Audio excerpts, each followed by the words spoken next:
നമസ്കാരം, പ്രവാസി മലയാളിയിലേക്ക് സ്വാഗതം.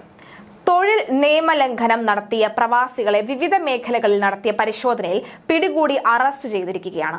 ഒമാനിലെ ജോയിന്റ് ഇൻസ്പെക്ഷൻ ടീമിന്റെ സഹകരണത്തോടെയും സെക്യൂരിറ്റി ആൻഡ് സേഫ്റ്റി സർവീസിന്റെ ഇൻസ്പെക്ഷൻ യൂണിറ്റിന്റെ പിന്തുണയോടുകൂടിയുമാണ് പരിശോധന.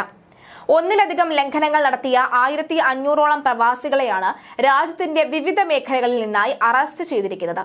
518 തൊഴിൽ ലംഘന കേസുകൾ റിപ്പോർട്ട് ചെയ്തിട്ടുണ്ട് എന്ന് മന്ത്രാലയം അറിയിച്ചിരിക്കുകയാണ്. ജോലി ഉപേക്ഷിച്ചവരും താമസ കാലാവധി അവസാനിച്ചവരുമായി 1270 പേർ, തൊഴിലുടമകളില്ലാത്തവർക്കായി ജോലി ചെയ്ത 69 പേർ, ആവശ്യമായ ലൈസൻസുകളില്ലാതെ നിയന്ത്രിത തൊഴിലുകളിൽ ഏർപ്പെട്ടിരുന്ന 148 തൊഴിലാളികൾ, ശരിയായ രീതിയിലല്ലാത്ത സ്വന്തം നിലയിൽ ജോലി ചെയ്യുന്ന 64 കേസുകളും പരിശോധനയിൽ കണ്ടെത്തിയ മറ്റ് നിയമലംഘനങ്ങളിൽ ഉൾപ്പെടുന്നുണ്ട്. അതേസമയം ഒമാനിൽ സ്വദേശിവൽക്കരണം നിരക്ക് ഉയരുകയാണ്. 2023 50.9% പ്രവാസി തൊഴിലാളികളെ പിരിച്ചുവിട്ടത് എങ്കിൽ ഈ വർഷം 37.98% എന്ന് റിപ്പോർട്ട്. ഇൻഫർമേഷൻ ടെക്നോളജി, കമ്മ്യൂണിക്കേഷൻസ് എന്നീ മേഖലയിൽ ഒമാൻ സ്വദേശവൽക്കരണം ഏർപ്പെടുത്തിയതിനാൽ ഈ മേഖലയിൽ നിന്നും പ്രവാസികളുടെ എണ്ണം കുറഞ്ഞു. 49.1% പ്രവാസി തൊഴിലാളികളാണ് കഴിഞ്ഞ വർഷം ഈ മേഖലയിൽ ഉണ്ടായിരുന്നത് എങ്കിൽ ഈ വർഷം 62.02% സ്വദേശികളുടെ എണ്ണം ഉയർന്നിരുന്നു. പ്രവാസി തൊഴിലാളികൾ 37.98% മാത്രമാണ് ഈ രംഗത്തുള്ളത്. ഗതാഗത, ആശയവിനിമയ, വിവര സാങ്കേതിക മന്ത്രാലയമാണ് ഇക്കാര്യം അറിയിച്ചത്. കമ്മ്യൂണിക്കേഷൻസ്, ഇൻഫർമേഷൻ ടെക്നോളജി, ഗതാഗതം, ലോജിസ്റ്റിക്സ് മേഖലകളിൽ സ്വദേശികളെ മാത്രം നിയമിക്കുന്നത് സംബന്ധിച്ച് മന്ത്രാലയം നേരത്തെ തന്നെ മുന്നറിയിപ്പ് നൽകിയിരുന്നു.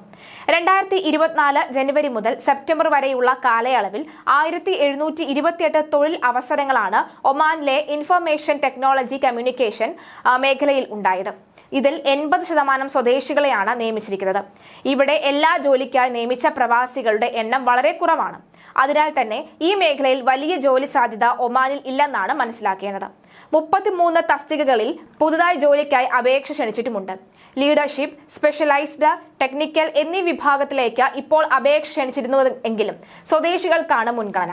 പുതിയ തൊഴിലവസരങ്ങൾക്കൊപ്പം മാർഗരേഖ അധികൃതർ നേരത്തെ തന്നെ പുറത്തുവിട്ടിരുന്നു. വിവിധ മേഖലകളിൽ ഒമാനികൾക്ക് മാത്രമായി ജോലി അനുവദിക്കും. സ്വദേശിവൽക്കരണ പദ്ധതികൾ കൂടുതൽ ശക്തമാക്കാനാണ് തീരുമാനിച്ചിരിക്കുന്നത്. 2025 മുതൽ ഇതിനുവേണ്ടിയുള്ള പ്രവർത്തനങ്ങൾ നടത്തും. 2027 വരെ ഈ പ്രവർത്തനങ്ങൾ നീളും. തൊഴിൽ മന്ത്രാലയവുമായി ഏകോപിപ്പിച്ച് ആവശ്യമായ നടപടിക്രമങ്ങൾ ഈ സമയത്തിനുള്ളിൽ പൂർത്തിയാക്കും.